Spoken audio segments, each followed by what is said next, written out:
미사일과 자폭 드론이 쏟아져 전 세계 선박들이 수만 킬로미터를 돌아가게 만드는 바다가 있습니다. 바로 홍해입니다. 그런데 모두가 도망치는 이 지옥문을 향해 한국 유조선이 움직이려 합니다.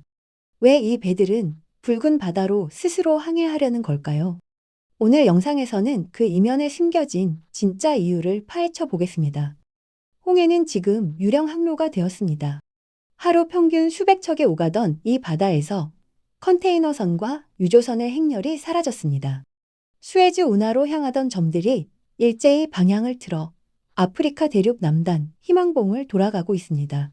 서울에서 부산까지 거리에 20배가 넘는 우회로입니다. 연료비와 시간을 태우더라도 그 바다를 피하겠다는 어쩔 수 없는 선택이었습니다. 이유는 단순합니다.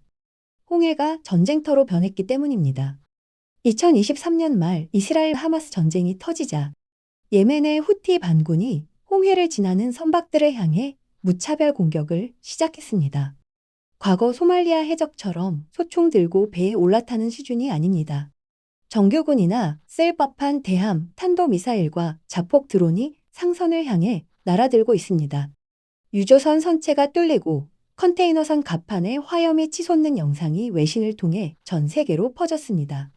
민간 선박이 군사 표적이 되는 말도 안 되는 상황이 벌어지고 있습니다. 우리 정부의 대처도 단호했습니다. 해양수산부는 2023년 12월부터 선원 안전을 위해 홍해 진입을 전면 금지했습니다. 28개월간 한국 국적선은 단 한 척도 그 바다를 지나지 않았습니다. 그런데 2026년 봄 상황이 급변했습니다. 미국과 이스라엘의 이란 공습에 맞서 이란이 호르무즈 해협을 봉쇄해버린 것입니다. 한국이 수입하는 원유의 70%, 액화 천연가스의 20%가 지나는 그 좁은 목이 완전히 막혀버린 겁니다. 정부는 결국 결단을 내렸습니다. 2026년 4월 초 28개월 만에 처음으로 홍해 운항 금지를 풀었습니다. 막대한 경제적 타격과 갇혀버린 배들 앞에서 국가 경제의 심장을 뛰게 하려면 결국 지옥문이라도 열어야만 했던 것입니다. 그렇다면 질문은 하나로 좁혀집니다. 도대체 왜 죽음의 바다를 뚫고서라도 그 기름을 반드시 가져와야만 하는 걸까요? 그 답은 한국이 사들이는 기름의 정체에서 시작됩니다. 원유라고 다 같은 원유가 아닙니다. 기름에도 등급이 있습니다. 가볍고 깨끗한 경지류가 있고 무겁고 찌꺼기가 많은 중질류가 있습니다. 경질류는 정제하기 쉬워 비싸고 중질류는 끈적하고 다루기 까다로워 쌉니다. 그런데 한국 정유사들은 일부러 이 싸고 까다로운 중지류를 사들입니다. 이유는 간단합니다. 한국에는 그 까다로운 기름을 고부가 가치 제품으로 바꿔내는 고도화 설비 기술이 있기 때문입니다. 중질류를 고온, 고압으로 분해하고 분자 구조를 재배열해서 비싼 휘발유, 경유, 항공유를 뽑아냅니다. 싼 재료를 사서 비싼 제품을 만드는 구조, 즉 마진이 클 수밖에 없습니다. 국내 주요 정유사들 모두 이 설비에 수조 원을 투자해왔습니다. 문제는 이 마법의 공장이 중진류 없이는 돌아가지 않는다는 점입니다. 고도화 설비는 중진류에 최적화되어 있기 때문입니다. 경진류를 넣으면 오히려 효율이 떨어져 비싼 재료를 사서 적은 마진을 남기는 꼴이 됩니다. 설비를 바꾸려면 수년과 수조 원이 필요해 단기간에 원료를 교체할 방법이 없습니다. 그래서 한국 정유사들은 수십 년간 중동의 중진류에 의존해왔습니다. 그런데 한국 정유사들의 원유 재고는 보통 한두 달치입니다. 봉쇄가 길어져 공장이 멈추면 단순히 기름값이 오르는 수준이 아닙니다. 정유 공장이 멈추면 플라스틱과 합성섬유의 원료가 되는 기초 화학물질 생산도 끊깁니다. 자동차 범퍼, 스마트폰 케이스, 일회용 주사기, 운동복 원단. 우리가 매일 손에 쥐고 몸에 걸치는 것들이 모두 정유 공장에서 시작됩니다. 공장 하나가 서면 수십 개 협력업체가 함께 멈춥니다. 한국 제조업 전체가 도미노처럼 쓰러질 수 있는 구조입니다. 도미노가 쓰러지기 전에 손을 써야 했습니다. 다행히 우회로는 있었습니다. 사우디아라비아가 수십 년 전에 만들어둔 비상 탈출구입니다. 호르무즈 해협은 예전부터 불안한 길목이었습니다. 이란이 심기가 불편할 때마다 봉쇄하겠다고 위협했기 때문입니다. 그래서 사우디는 보험을 들어뒀습니다.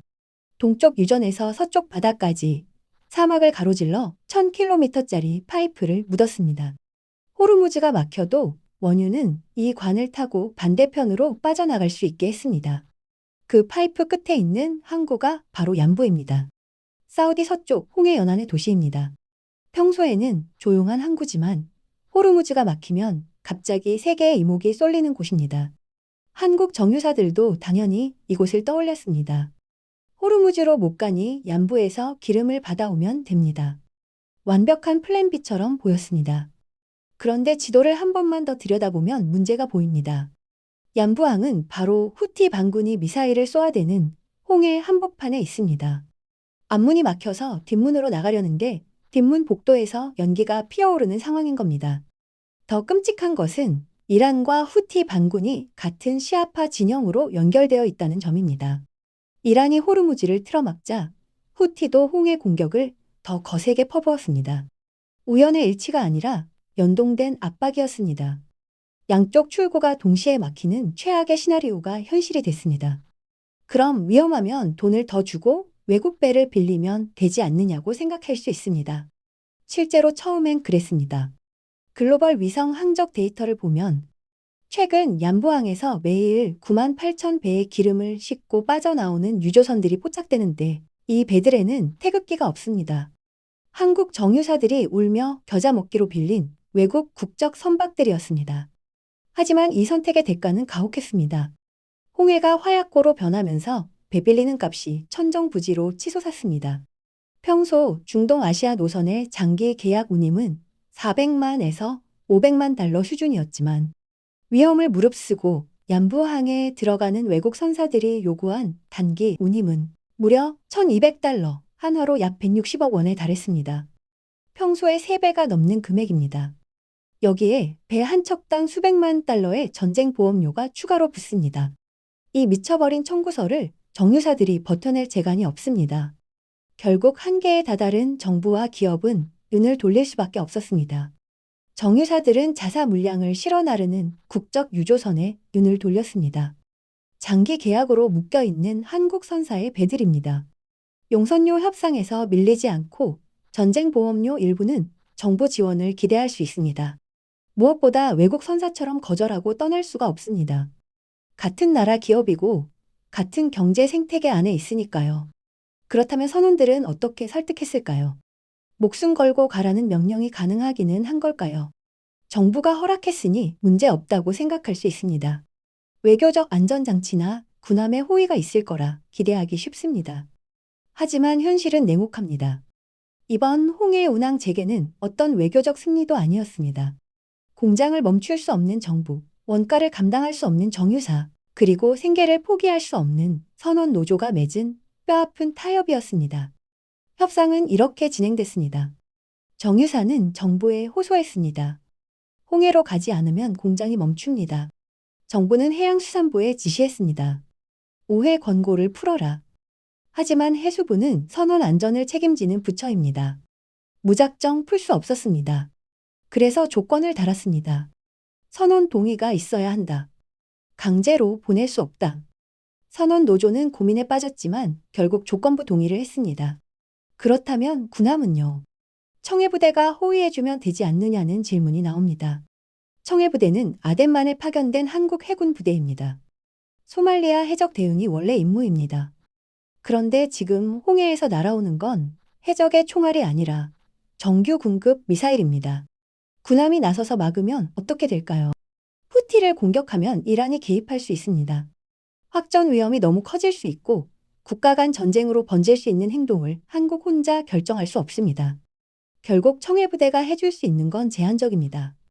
위험 해역 정보를 공유하고 유사시 인근에서 대기하는 정도입니다. 미사일을 대신 맞아줄 수는 없습니다. 유조선이 공격받는 순간 군함이 달려와도 이미 늦습니다. 선원들은 알고 있을 겁니다. 바다 위에서 자신을 지켜줄 방패는 없다는 것을요. 고립무원의 항해입니다.